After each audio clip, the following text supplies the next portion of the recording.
जय सिया राम। श्री रामचरितमानस अयोध्या कांड। इस चैनल को सब्सक्राइब करें और लोगों को सुनने के लिए प्रेरित करें। सुनी सुर मत सुर गुरु कहे हूँ, बल तुम्हार बड़ भागु।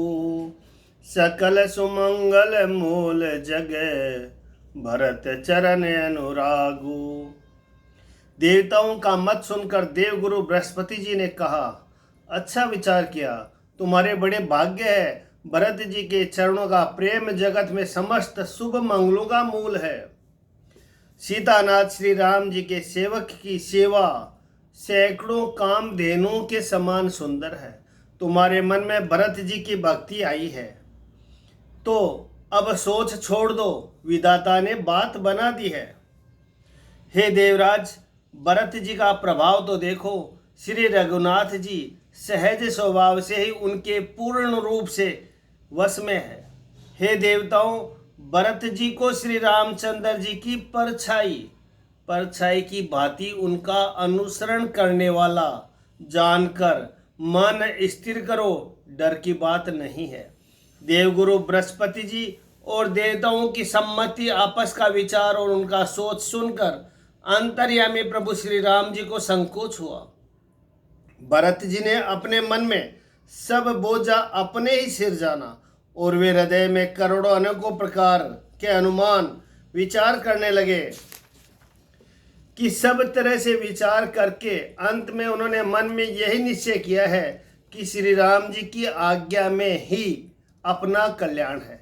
उन्होंने अपना प्रण छोड़कर मेरा प्रण रखा। यह कुछ कम कृपा और स्नेह नहीं है। कीनी अनुग्रह अमित अति, सब विधि सीतानाथ। करे प्रणाम बोले भरतो, जोर जलज जुग हाथ। श्री जानकी नाथ जी ने सब प्रकार से मुझ पर अत्यंत अपार अनुग्रह किया।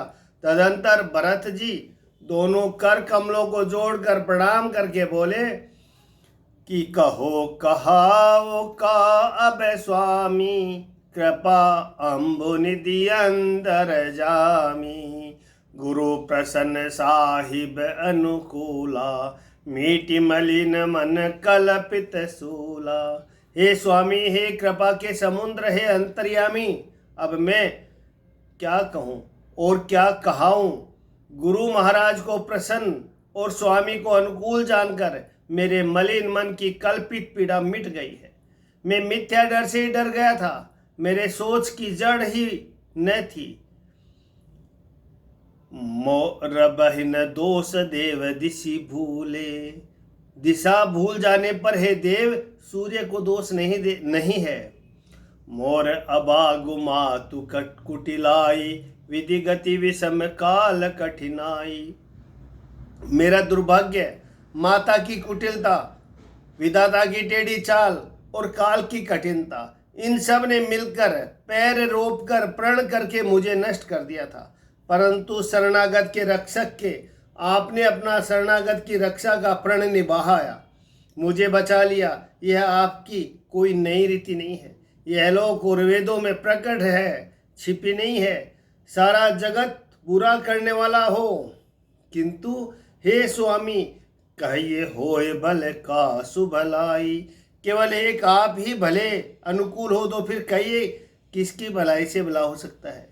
हे देव, आपका स्वभाव कल्प वृक्ष के समान है। वह न कभी किसी के सम्मुख है न विमुख है, न किसी से अनुकूल है न प्रतिकूल है। उस वृक्ष कल्प वृक्ष को पहचान कर जो उसके पास जाए, उसकी छाया ही सारा चिंताओं का नाश करने वाली है। राजा रंक भले बुरे जगत में सभी उससे मांगते ही मन चाही वस्तु पाते हैं। गुरु और स्वामी का सब प्रकार से स्नेह देख कर मेरा क्षोभ मिट गया। मन में कुछ भी संदेह नहीं रहा। हे दया की खान, अब वही कीजिए जिससे दास के लिए प्रभु के चित्त में क्षोभ किसी प्रकार का विचार न हो।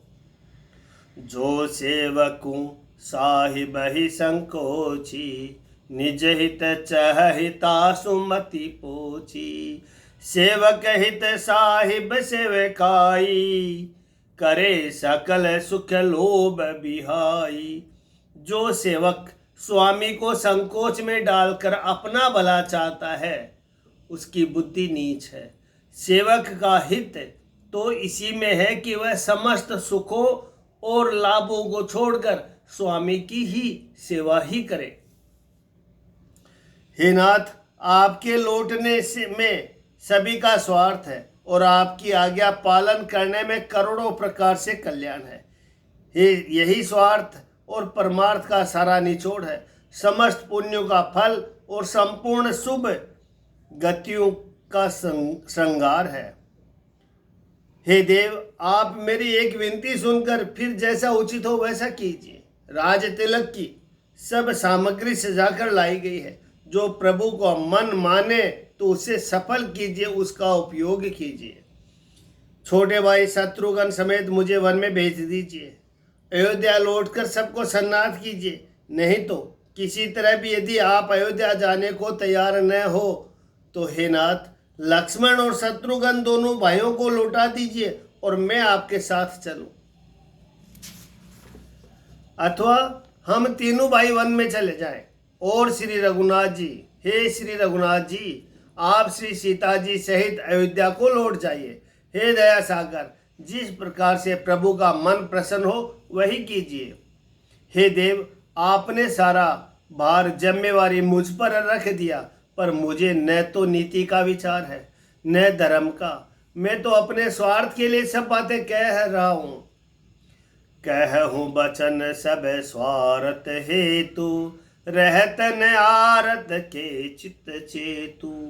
मैं तो अपने स्वार्थ के लिए सब बातें कह रहा हूँ।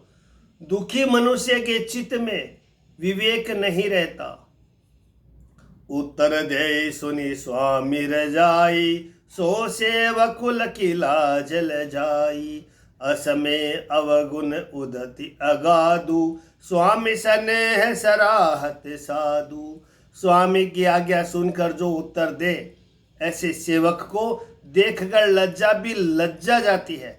मैं अवगुणों का ऐसा अथाह समुद्र हूँ कि प्रभु को उत्तर दे रहा हूँ, किंतु स्वामी आप स्नेहवश साधु कहकर मुझे सराहते हैं। हे कृपालु, अब तो वही मत मुझे बाता है जिससे स्वामी का मन संकोच न पावे। प्रभु के चरणों की शपथ है, मैं सत्य भाव से कहता हूँ, जगत के कल्याण के लिए यही उपाय है। प्रसन्न मन से संकोच त्याग कर प्रभु जिससे जो आज्ञा देंगे उसे सब लोग सिर चढ़ाकर पालन करेंगे और सब उपद्रव और उलझने मिट जाएगी। भरत जी के पवित्र वचन सुनकर देवता हर्षित हुए। साधु साधु कहकर सराहना करते हुए देवताओं ने फूल बरसाए। अयोध्या निवासी असमंजस्य के वश हो गए कि देखे अब श्री राम जी क्या कहते हैं। तपस्वी तथा वनवासी लोग श्री राम जी के वन में बने रहने की आशा से मन में परम आनंदित हुए, किंतु संकोची श्री रघुनाथ जी चुप ही रह गए। प्रभु की यह स्थिति मौन देख सारी सभा सोच में पड़ गई। उसी समय जनक जी के दूत आए। यह सुनकर मुनि वशिष्ठ जी ने उन्हें तुरंत बुलवा लिया। उन्होंने आकर प्रणाम करके श्री रामचंद्र जी को देखा। उनका मुनियों का सा वेश देख कर वे बहुत ही दुखी हुए। मुनि श्रेष्ठ वशिष्ठ जी ने दूतों से बात पूछी कि राजा जनक का कुशल समाचार कहो। यह मुनि का कुशल प्रश्न सुनकर सकुचाकर पृथ्वी पर मस्तक नवाकर वे श्रेष्ठ दूत हाथ जोड़कर बोले, हे स्वामी, आपका आदर के साथ पूछना यही है गोसाई कुशल का कारण हो गया। नाहित कौशल नाथ के साथ कुशल गए नाथ, मिथिला अवध विशेषिते जगु सब भयउ अनाथ। नहीं तो हे नाथ, कुशल क्षेम तो सब कौशलनाथ दशरथ जी के साथ ही चली गई। उनके चले जाने से या यूँ तो सारा जगत ही अनाथ स्वामी के बिना ऐसा ही हो गया, किंतु मिथिला और अवध तो विशेष रूप से अनाथ हो गए। अयोध्या नाथ की गति यानी दशरथ जी का मरण सुनकर जनक पूर्ववासी सभी लोग शोकवश बावले हो गए, शुद्ध बुद्ध भूल गए।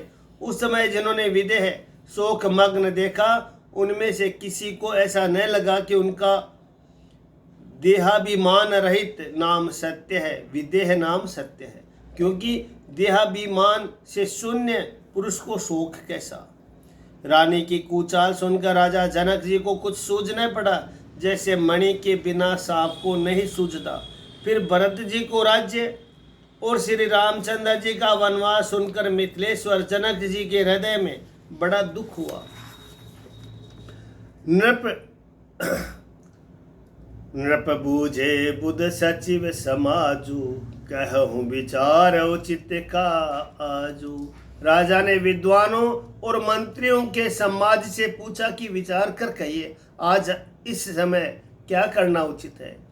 अयोध्या की दशा समझकर, दोनों प्रकार से असमंजस्य जानकर चलिए या रहिए। किसी ने कुछ नहीं कहा। जब किसी ने कोई सम्मति नहीं दी, तब राजा ने धीरज धरकर हृदय में विचार कर 4 चतुर गुप्तचर जासूस अयोध्या को भेजे और उनसे कह दिया कि तुम लोग श्री राम जी के प्रति भरत जी के सद्भाव, अच्छे भाव या प्रेम, दुर्भाव, बुरा भाव या विरोध का यथार्थ पता लगाकर जल्दी लौट आओ ना, किसी को तुम्हारा पता न लगने पावे। गुप्तचर अवध को गए और भरत जी का ढंग जानकर और उनकी करनी देखकर जैसे भरत जी चित्रकूट को चले, वे तिरहुत मिथिला को चल दिए। गुप्त दूतों ने आकर राजा जनक जी को सभा में भरत जी की करनी को अपनी बुद्धि के अनुसार वर्णन किया। उसे सुनकर गुरु, कुटुंबी, मंत्री, राजा सभी सोच और स्नेह से अत्यंत व्याकुल हो गए। फिर जनक जी ने धीरज धरकर भरत जी की बड़ाई करके अच्छे योद्धाओं और सहानियों को बुलाया। घर, नगर और देश में रक्षकों को रखकर घोड़े, हाथी, रथ आदि बहुत सी सवारियां सजवाई। दुगरे साथी चले तत्काला, किए विश्राम उन्हें मग मही पाला। वे दुगड़िए मुहूर्त साध कर उसी समय चल पड़े। राजा ने रास्ते में कहीं विश्राम भी नहीं किया। आज ही सवेरे प्रयागराज में स्नान करके चले हैं। जब सब लोग यमुना जी में उतरने लगे, तब हे नाथ, हमें खबर लेने को भेजा है। उन्होंने दूतों ने ऐसा कहकर पृथ्वी पर सिर नवाकर मुनिश्रेष्ठ वशिष्ठ जी ने कोई 6-7 भीलों को साथ देकर दूतों को तुरंत विदा कर दिया। और जनक जी का आगमन सुनकर अयोध्या का सारा समाज हर्षित हो गया। श्री राम जी को बड़ा संकोच हुआ और देवराज इंद्र तो विशेष रूप से सोच के वश में हो गए। जय सिया राम।